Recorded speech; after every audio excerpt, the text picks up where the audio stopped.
Ahoy, matey! Or I guess I really don't know much about ship lingo, but I do know this is a cool toy. This is a Tootsietoy ship.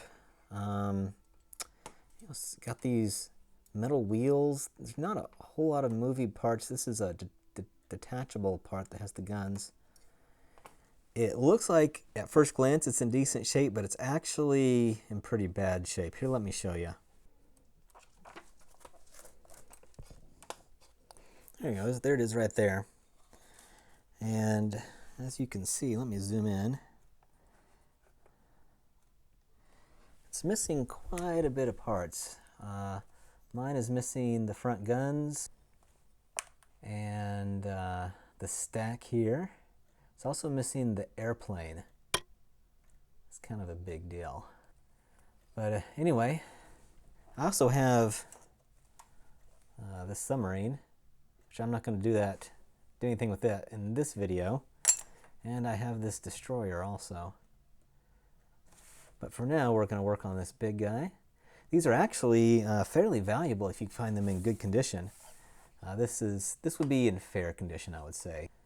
So I'm going to have a lot of building to do, a lot of things to make and put on here. I'm not going to worry about these wheels. I'm just going to keep them on. They're metal. I don't want to, if I pop them out, they'll break. So the first thing we need to do is to strip this paint off, and then we'll see how the body actually is. I have a feeling it's going to be in pretty good shape, but we won't know till we get the paint off. So let's go drop it in our stripper tank. I'm going to dip it in my pickle jar. It actually does not look like it's going to fit completely, so I'm going to have to do this in 2 dunks probably. All the paint's been stripped off, and we'll repaint it. It's going to look hopefully just like it did before. We're going to match up the colors, but that's really not the focus of this restoration. The focus of this restoration is fixing the body. And let's start by just addressing the elephant in the room, and that is the body lines. They were pretty significant. Pretty significant. If I can focus in on here. You can see this one up there. All of the stacks have them. And, you know, believe it or not, I actually this kept me up at night, trying to decide whether or not I should remove them or keep them. And to be honest, I haven't fully decided yet. I love the body lines. I think they look cool. I think it shows this toy like it was originally. They started making these in the 1940s. So this ship is between 70 and 80 years old. So it is definitely old. And old toys like this weren't perfect. They're not like the toys today. I mean, really, even today, they're not perfect. So by taking away those casting lines, it really, it changes how it looks and changes the feel of it. So I'm not sure. I did clean some up. There was actually a full piece of casting that was bridging this gap, and I took that off because that, was pretty hideous. But I think I'm going to leave it. And that's a personal preference. Someone's going to go in the comments and tell me I'm stupid and that all the other YouTubers, they removed the casting lines. Well, this is what I'm going to do. And I have an actual reason for it. It's not neglect. It's not laziness. I kind of like them. But anyway, we are going to need to fabricate some things. We got this stack here that needs to be fabricated, and a plane for here, and then guns in the front here.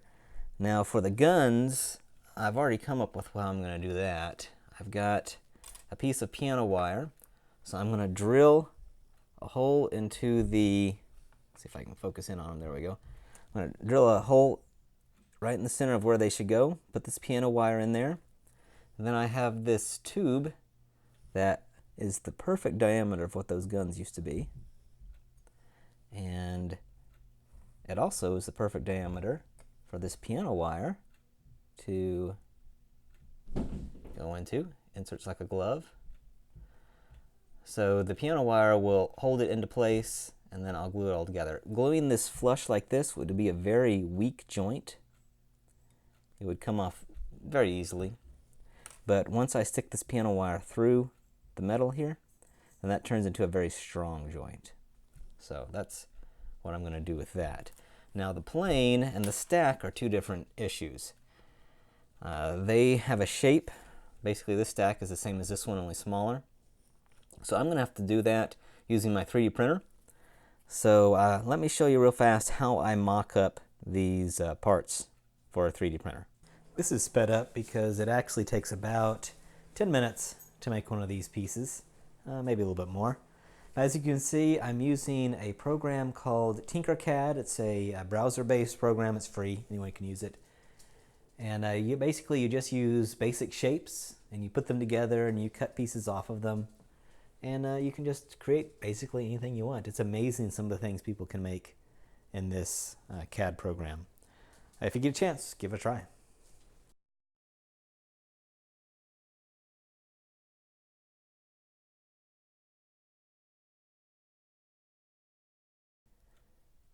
Okay, and after I printed it out, this is what I came up with for the stack.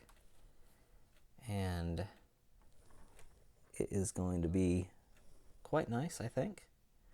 I will have to do a little work to get this joint perfect, but that should look really nice. And even better, I've got this plane, and I've never seen one of these in real life, so I'm not sure how close I got, but that is pretty good. I mean, that's really good. I like that. So I'm going to get to work on these front guns, and I'll show you what it looks like when that's done. Thankfully, this piece pops out, so I'll be able to work on it separately.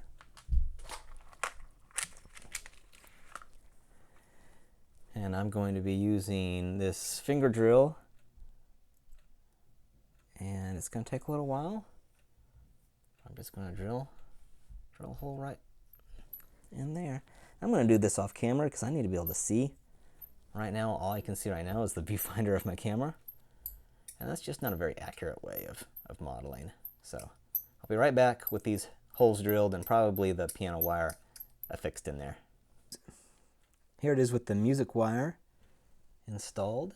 Looks like it's just glued on. And I know they're not lined up perfect, but we'll be able to do that once we get these tubes on. I'm just going to put a tiny dab of glue on these. It's not going to require much at all.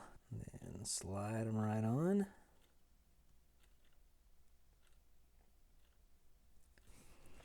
So next, we've got this stack. And before I do anything else, I am going to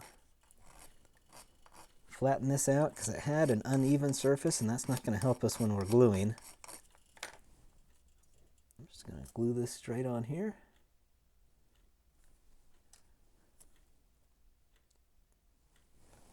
Okay, next is to prime this guy. And I know the original was not primed, but the original also used lead-based paint, and we're not going to use that, so it's not going to be, you know, the exact same thing. And the paint I'm going to use requires a primer. So I'm going to give it a primer real fast. I'm going to prime it in gray, because I think that is what's going to give us the best end result. When I put this on, I thought that it matched up really nicely. However, I'm seeing some flaws in it. Also having trouble getting the camera to focus on it for you. When you zoom in this close, the depth of field is so fine that it's hard to keep it focused. But anyway, I clean up this joint a little bit. Primer always seems to show any faults.